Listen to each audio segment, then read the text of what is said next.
Assalamualaikum warahmatullahi wabarakatuh. Perkenalkan, nama saya Amin Sidik Rambuti dengan NIM 2204010124 dari kelas IF 605 dari prodi PJJ Informatika dengan mata kuliah Rekayasa Perangkat Lunak dengan dosen pembimbing Ibu Cian Ramadona, Hasoltin, Eskom Mkom.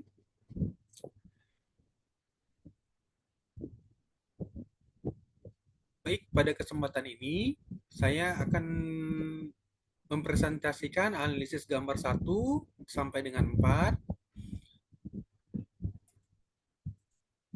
dengan tujuan presentasi. Yang pertama, menjelaskan komponen utama dalam sebuah sistem informasi. Yang kedua, membedakan sistem boundary dan auto boundary. Yang ketiga adalah mengenali simbol-simbol utama pada activity diagram. Yang keempat, menganalisis work yang melibatkan customer, salesperson, technical expert, dan sistem. Baik, yang pertama yaitu tentang gambar 1. Gambar 1 menunjukkan informasi sistem dan komponen part.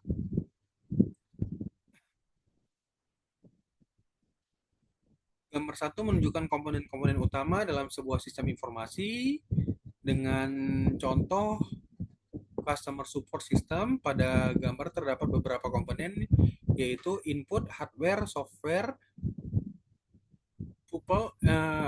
people, data, prosedur, dan output. Untuk input merupakan data atau informasi yang masuk ke dalam sistem untuk diproses. Misalnya pada sistem pelayanan pelanggan, input data berupa data pelanggan, pertanyaan, keluhan, ataupun permintaan layanan. Terus kemudian hardware dan software. Hardware merupakan perangkat keras yang digunakan untuk menjalankan sistem seperti komputer, server, keyboard, dan perangkat pendukung lainnya. Kemudian software adalah program atau aplikasi yang digunakan untuk mengelola data dan menjalankan fungsi sistem dalam customer support service. Dalam customer support system, software dapat digunakan untuk mencatat data pelanggan dan memproses permintaan layanan. Terus kemudian ada people. People adalah pengguna yang menggunakan atau berinteraksi dengan sistem, misalnya pelanggan, operator, administrator, dan petugas service. Kemudian data merupakan informasi yang disimpan dan diolah oleh sistem seperti identitas pelanggan, riwayat transaksi, maupun riwayat pelanggan. Kemudian prosedur yaitu merupakan langkah atau aturan yang digunakan dalam menjalankan sistem agar proses kerja dapat dilakukan secara struktur.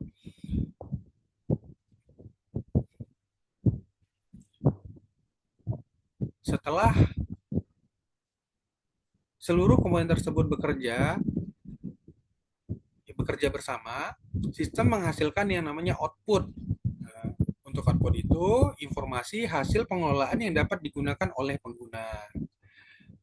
Baik, untuk kesimpulan gambar pertama, sistem informasi bukan hanya sebuah aplikasi atau komputer, tetapi merupakan gabungan antara manusia, perangkat keras, perangkat lunak,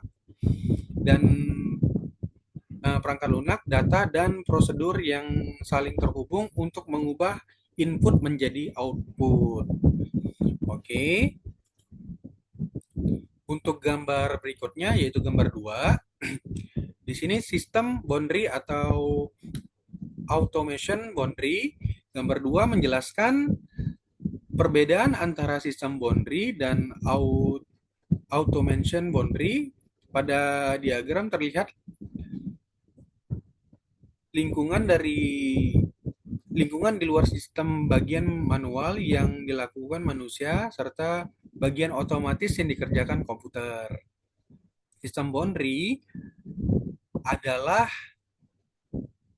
batas yang menunjukkan bagian mana yang termasuk ke dalam sistem dan bagian mana yang berada di luar sistem. Di dalam batas sistem dapat terdapat pekerjaan yang dilakukan manusia maupun komputer. Terus, sementara itu,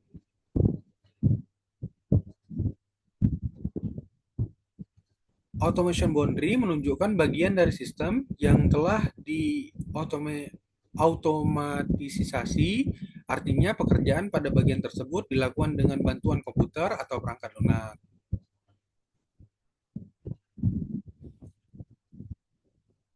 Sebagai contoh, pada gambar sistem penjualan, pelanggan memiliki barang dan petugas melakukan pemeriksaan tertentu secara manual. Namun, perhitungan total pembayaran dan penyimpanan transaksi dapat dilakukan secara otomatis oleh aplikasi. Kesimpulan dari gambar 2 ini, tidak semua proses dalam sebuah sistem harus dilakukan oleh komputer. Sebagian aktivitas masih dapat dilakukan manusia, sedangkan aktivitas tertentu dapat otomatisasi untuk meningkatkan kecepatan dan efisiensi pekerjaan. Oke, untuk gambar ketiga, activity diagram dan simbol. Oke, untuk pada gambar ketiga ini memperlihatkan simbol-simbol yang digunakan dalam activity diagram. Diagram ini digunakan untuk menggambarkan urutan aktivitas atau alur proses dalam suatu sistem. Pada gambar juga diperlihatkan swim lane, starting activity, transition, or row activity, ending activity, decision, serta synchronization bar. Baik, untuk starting activity menunjukkan titik awal suatu proses, terus kemudian activity menunjukkan kegiatan dalam pekerjaan yang dilakukan, dan transition arrow menunjukkan arah perpindahan dari satu aktivitas menuju aktivitas berikutnya.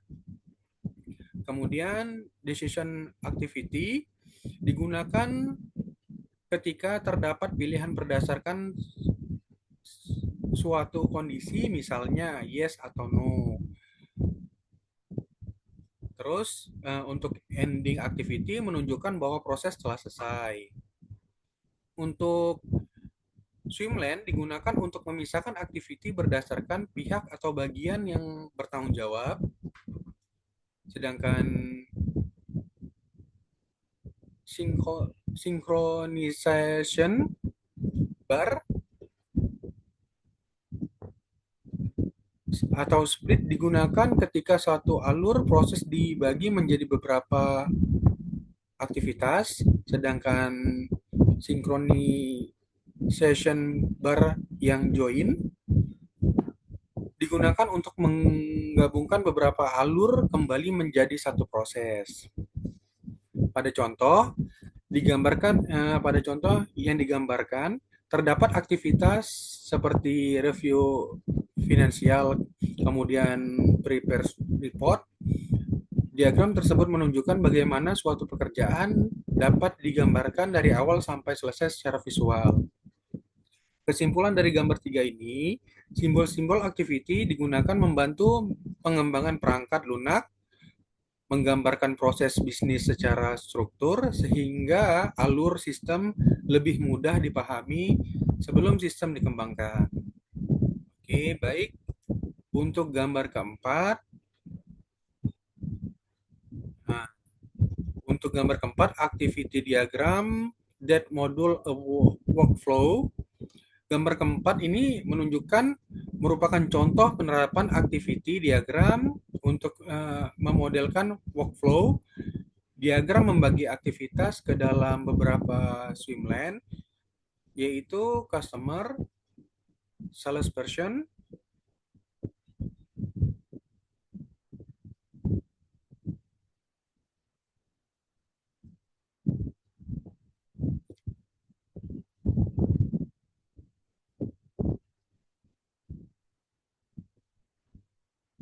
yaitu untuk gambar 4 ini atau activity diagram that module workflow, gambar 4 merupakan contoh penerapan activity diagram untuk model workflow. Diagram membagi aktivitas ke dalam beberapa swimlane, yaitu customer, salesperson, technical expert, dan sistem. Proses dimulai ketika customer melakukan request quote atau meminta penawaran. Selanjutnya, salesperson melakukan develop a note of requirement, yaitu menyusun kebutuhan berdasarkan permintaan pelanggan. Setelah itu, terdapat keputusan mengenai apakah diperlukan bantuan ahli teknis. Jika diperlukan, teknik expert melakukan cek requirement data, kemudian dimasukkan ke dalam sistem. Maksudnya data kemudian dimasukkan ke dalam sistem. Setelah informasi diperlukan tersedia, sistem menjalankan proses uh, calculate quote untuk menghitung penawaran. Hasil penawaran tersebut diberikan kepada pelanggan untuk diperiksa melalui aktivitas review dan quote. Pelanggan dapat menentukan apakah penawaran tersebut perlu diubah atau dapat diterima. Jika masih diperlukan perubahan, proses dapat kembali ke tahap sebelumnya.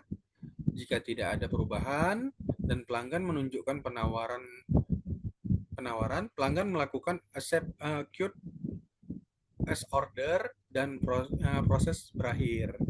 Jadi, customer memulai proses dengan request code, salesperson menyusun kebutuhan atau requirement, terus kemudian teknik expert memeriksa kebutuhan bila diperlukan, kemudian data dimasukkan dan sistem melakukan calculate code, terus customer melakukan review code. Jika disetujui, proses berakhir pada accept code as order. Kesimpulan dari gambar 4 ini, activity diagram dapat memperlihatkan hubungan aktivitas antar pengguna dengan sistem secara jelas. Pembagian menggunakan swimlane juga membantu menunjukkan siapa yang bertanggung jawab terhadap setiap aktiviti dalam proses. Oke, baik. Untuk intinya, untuk swimlane menunjukkan dengan jelas siapa yang bertanggung jawab pada setiap aktivitas. Oke, baik. Untuk kesimpulan, berdasarkan keempat gambar tersebut, dapat disimpulkan bahwa rekayasa perangkat lunak tidak hanya membahas pembuatan program, tetapi juga bagaimana memahami komponen sistem. Informasi menunjukkan batas sistem, menentukan proses yang dapat diotomatisasi secara memodelkan alur kerja menggunakan activity diagram.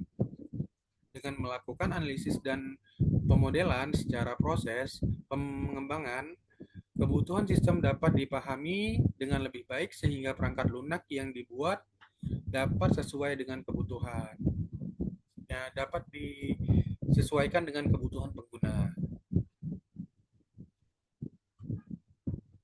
Baik, demikian presentasi yang dapat saya